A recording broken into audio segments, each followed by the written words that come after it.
Halo,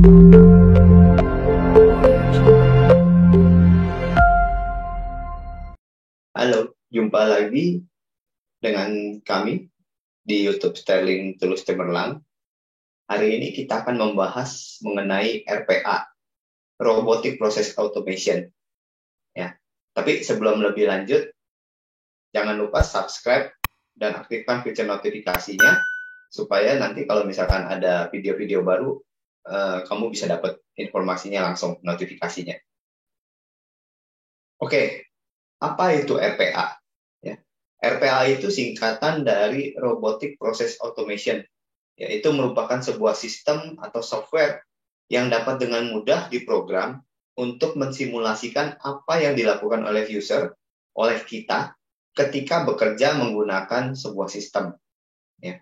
Nah, software RPA ini dirancang dengan tujuan awal untuk membantu mengurangi beban kerja user atas pekerjaan-pekerjaan yang sifatnya berulang, ya, berulang, sederhana, dan mungkin melibatkan beberapa aplikasi sekaligus, ya, seperti misalnya saat kita perlu compare beberapa Excel file, terus melakukan normalisasi hasil perbandingannya ke dalam satu format Excel file, ya, atau misalkan menginput data atau laporan yang ada dari suatu website, gitu kan, ke dalam satu atau beberapa aplikasi. Nah, menurut Forrester, ya, sebuah perangkat untuk RPA itu harus memiliki beberapa kemampuan inti. Ya, kemampuan inti itu apa aja? Yang pertama, kemampuan membuat script untuk otomatisasi dengan level pemrograman yang minimal. Ya, kemudian yang kedua itu dia harus mampu berintegrasi dengan sistem yang ada pada perusahaan. Ya, kemudian yang ketiga, dia harus memiliki kemampuan untuk pengaturan dan administrasi, ya, termasuk di dalamnya itu untuk konfigurasi, monitoring, dan juga yang pasti paling penting adalah masalah security. Ya. Jadi dengan demikian RPA ini diharapkan akan mempunyai kemampuan untuk mensimulasikan apa yang dilakukan oleh manusia, ya kan? Diharapkan juga dia memiliki kemampuan untuk mengoperasikan beberapa aplikasi melalui antarmuka user, ya, atau user interface. Ya, selain itu, RPA ini juga diharapkan bisa memproses data dalam format yang terstruktur, ya, bekerja terus-menerus, dan sudah pasti dengan tingkat akurasi yang tinggi.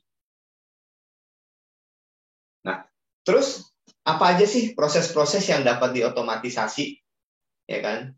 Proses-proses yang dapat diotomatisasi itu adalah proses yang selama ini selalu dikerjakan secara manual dan terus-menerus. Ya, kemudian proses yang telah memiliki, ya kan, di mana setiap keputusan diambil berdasarkan aturan yang sudah baku. Kemudian selanjutnya aktivitas proses dengan jumlah variasi skenario yang rendah untuk prosedur penanganannya. Ya, jadi yang nggak terlalu kompleks lah istilahnya. Ya. Kemudian yang keempat, proses-proses yang di-trigger oleh input yang standar, ya, oleh input yang sifatnya standar dan konsisten, ya, dan sudah pasti, ya, dalam bentuk yang dapat dibaca dengan jelas oleh robot. Ya, jadi si robot ini bisa membaca PDF file, gitu kan, bisa membaca tulisan-tulisan yang ada di hard copy, tapi tentu saja harus dengan karakter yang jelas, ya kan. Nah, selanjutnya adalah yang bisa diotomatisasi adalah proses dengan jumlah transaksi yang tinggi dan sering. Ya. Berikutnya, proses yang dapat diotomatisasi adalah proses-proses yang dilihat memang mampu meningkatkan efisiensi dan efektivitas kerja secara signifikan. Ya, dan terakhir, proses yang telah didokumentasi dengan baik, dengan stabil, dan kita bisa prediksi biaya operasionalnya itu seperti apa. Ya, balik lagi, tujuannya kan supaya untuk bisa mengetahui seberapa efektif sih penerapan RPA ini di dalam perusahaan. Nah, terus gimana nih kalau kita mau mengimplementasikan, kalau kita mau menerapkan RPA dalam perusahaan, ya kan? Nah, di dalam perusahaan perjalanan dalam melakukan otomatisasi melalui RPA itu biasanya dibagi dalam beberapa tahapan. Ya, yang pertama itu adalah proof. Ya. Di titik ini perusahaan masih mencoba mencari pembuktian. Ya, mereka melakukan uji coba untuk melakukan otomatisasi melalui RPA ini untuk beberapa proses sederhana dalam satu departemen. Ya. Yang kedua, establish.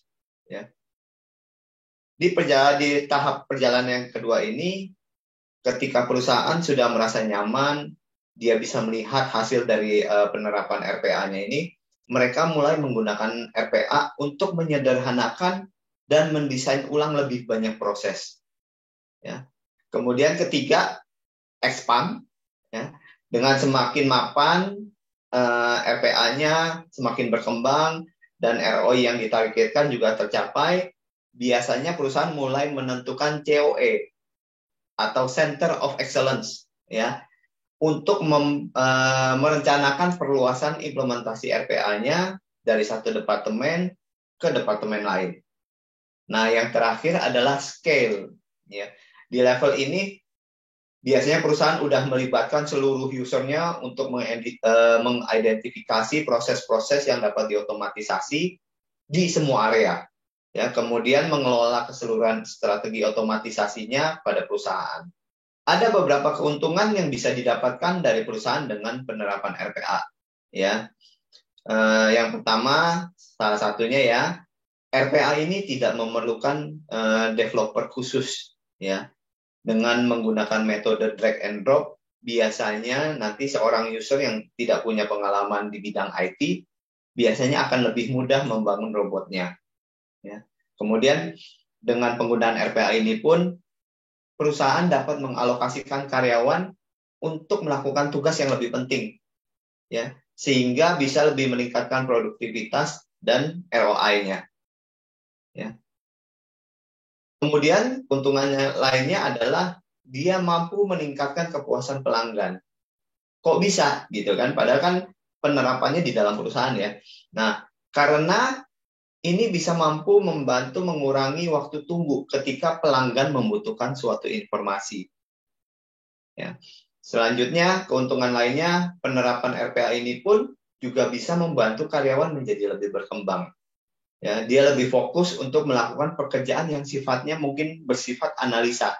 Ya, daripada yang tadinya dia monoton aja begitu, terus kan dia bisa melakukan sesuatu hal yang lebih tinggi lah ya levelnya, istilahnya seperti itu. Nah, kemudian karena robot juga dapat melakukan aktivitas yang telah diperintahkan secara spesifik sesuai aturan yang ada, maka biasanya bisa mengurangi terjadinya human error. Ya, otomatis, ya kan, dengan berkurangnya human error berarti tingkat akurasi itu bertambah, termasuk juga compliance-nya. Ya. Keuntungan lainnya, RPA ini tidak membuat perubahan pada sistem yang sudah berjalan, ya kan? Pada sistem yang sudah berjalan di perusahaan sekarang ini. Kenapa? Karena RPA tetap bekerja melalui antarbuka dari sistem yang ada. Gitu. Beberapa contoh penerapan RPA dalam perusahaan adalah sebagai berikut. Ya, ketika perusahaan menerima dokumen PO (purchase order) dari customer melalui email. Ya, untuk selanjutnya diinput ke dalam ERP system, semisal SAP Business One. Ya, atau misalkan kita mau mencatat proses penjualan dari marketplace, ya, dari Tokopedia, dari Lazada, gitu kan, yang perlu kemudian kita masukkan ke dalam ERP system kita.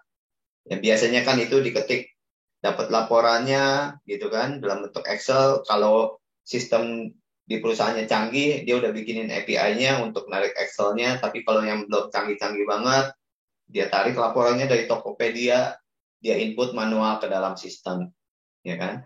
Kemudian contoh penerapan lainnya itu adalah proses rekonsiliasi rekening bank. Ya, kemudian kalau dari sisi IT mungkin untuk monitoring dan pemeliharaan rutin atas server dan aplikasinya, ya kan. Nah, kalau misalkan contoh dari bagian HR, mungkin pada saat proses penerimaan karyawan baru, ya kan, pada saat proses penerimaan karyawan baru, ataupun misalkan ada untuk masalah payroll gitu kan. Nah, itu bisa diotomatisasi. Ya. Jadi kurang lebih itu contoh-contoh penerapan RPA-nya gitu kan. Dan memang semakin berkembangnya teknologi dan model bisnis, software RPA ini juga semakin dituntut ya untuk semakin kompetitif, bukan hanya sekedar otomatisasi pekerjaan basic yang kita lakukan, ya kan, tapi juga nanti diharapkan dia bisa menggali dan mempelajari apa nih yang bisa diimprove dari proses yang dilakukan oleh manusianya itu, ya kan, sehingga prosesnya bisa menjadi lebih cepat dan menjadi lebih efisien. Oke, demikian informasi mengenai RPA, Robotic Process Automation.